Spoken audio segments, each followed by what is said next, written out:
एक समय की बात है। एक छोटी सी गांव जो जंगल के बगल में बसा हुआ था। उसमें दो बच्चे अपनी बूढ़ी दादी के पास बैठकर कुछ बातों का विचार कर रहे थे।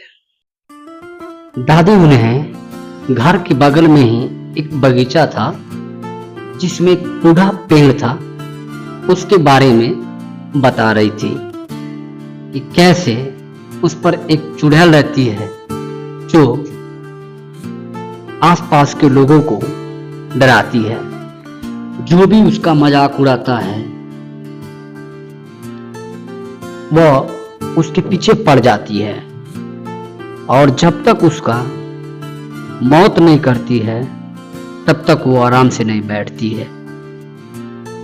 गांव वाले भूल के भी कभी उसका मजाक नहीं उड़ाते हैं और ना ही कभी उसके बारे में किसी प्रकार की चर्चा करते हैं, क्योंकि वो जानते हैं इसके बारे में कि वो कितना खतरनाक है। चुड़ैल चुड़ैल क्या करेगी? चुड़ैल कुछ नहीं कर सकती है। और ये अंधविश्वास ये सब कुछ नहीं होता है। बस दादी ये कहने के लिए कहानी है। रियल लाइफ में कुछ नहीं होता है ये चुड़ैल उड़ैल। नहीं भैया, ऐसे मत बोलो। दादी सच कह रही है। हमने भी एक चुड़ैल के बारे में सुना है कि चुड़ैल होती है। हम देखे नहीं है पर सुने हैं। बात करते करते रात बहुत हो गई। बच्चे अब अपने अपने कमरे में जाने के लिए तैयार हुए। कुछ ही देर में वो अपने कमरे में जाकर सो गए। अगले दिन जब सुबह हुआ तो रोहन मन बनाया कि वो बगीचा में जाकर वो पुराना पेड़ को देखेगा। क्या वाकई में ये होता है? सबसे पहले वो अपनी छोटी बहन मुन्नी के पास पहुंचा और मुन्नी से बोला कि हम क्यों न आज पेड़ के चलकर देखें। दादी जो कल बता रही थी कि पुरानी पेड़ के पास चुड़ैल रहती है, तो हम चलकर उसे देखें कि सच में कोई चुड़ैल है या नहीं। मैं नहीं जाऊंगी। तुम्हें जाना है तुम जाओ, मुझे नहीं जाना है। मुझे पता है चुड़ैल होती है और वो पीछे की बगीचा में पुराने पेड़ पर चुड़ैल है। हम देखे नहीं हैं लेकिन मुझे पता है वहां चुड़ैल है, बहुतों से सुना है। किसी तरह अपनी बहन मुन्नी को वो समझाया और उसकी बातों में मानकर वो जाने के लिए तैयार हो गई। कुछ ही देर के बाद वो घर से निकल पड़े।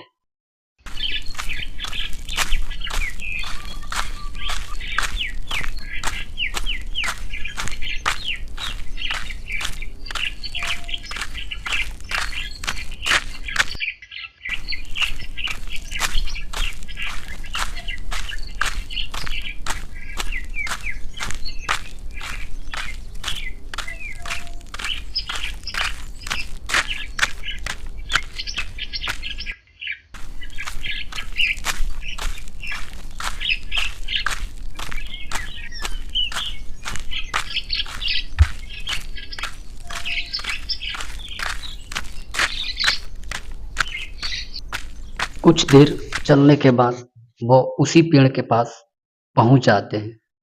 वहां पहुंचने के बाद थोड़ी ही देर में अजीब अजीब सी आवाज आने लगती है। ऐसे लगता है जैसे कोई दूर चिल्ला रहा हो। कभी रोने की आवाज आने लगती है, कभी जोर जोर से हंसने की आवाज आने लगती है। मुन्नी डर जा रही। अब हमें यहाँ से निकलना चाहिए क्योंकि हमें अब लग रहा है कि ये सच है। इस पेड़ पर चुड़ैल रहती है। हम चल रहे हैं। थोड़ी ही देर में चारों तरफ अंधेरा छा गया और बहुत ही जोर जोर से हवा चलने लगी। बच्चे डर के एक बगल भाग गए।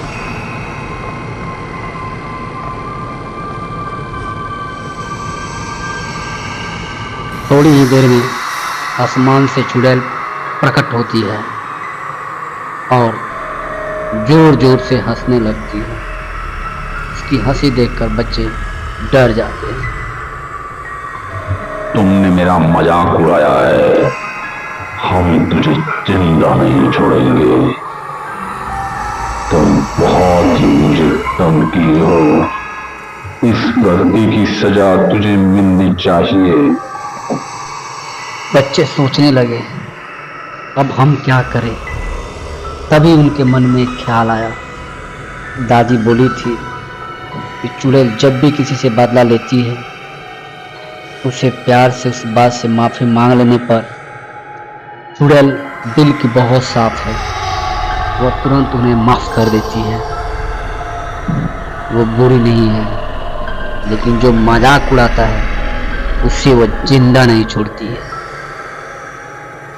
मोहन ने उस चुड़ैल से माफी मांगी। बोला मुझे माफ कर दो, मुझे नहीं पता था कि चुड़ैल होती है। मुझसे गलती हो गई है, मुझे माफ कर दो। कुछ देर में चुड़ैल ने उसे माफ कर दिया। चुड़ैल बोलती है कि हम तुम्हें अपना दोस्त बनाते हैं। हम कितने दिनों से अपनी दोस्त ढूंढ रहे थे। मुझे कोई नहीं अपना रहा था। मुझे बहुत अच्छा लगेगा तुम लोगों के साथ तुम्हारे गांव, तुम्हारे घर खेलने में। शाम होने से पहले दोनों भाई बहन वहां से चल दिए।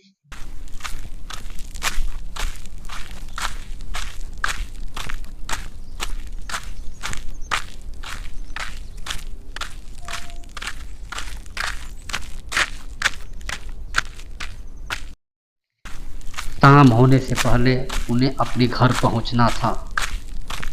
डर लग रहा था कहीं देर ना हो जाए। वो बड़े बड़े कदमों से फटाफट चलने लगे।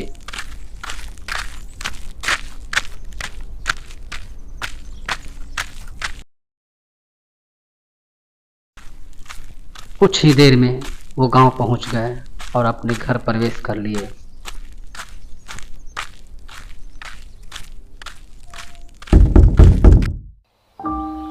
मुन्नी और उसके भाई ने सारे कहानी अपनी दादी को सुनाए।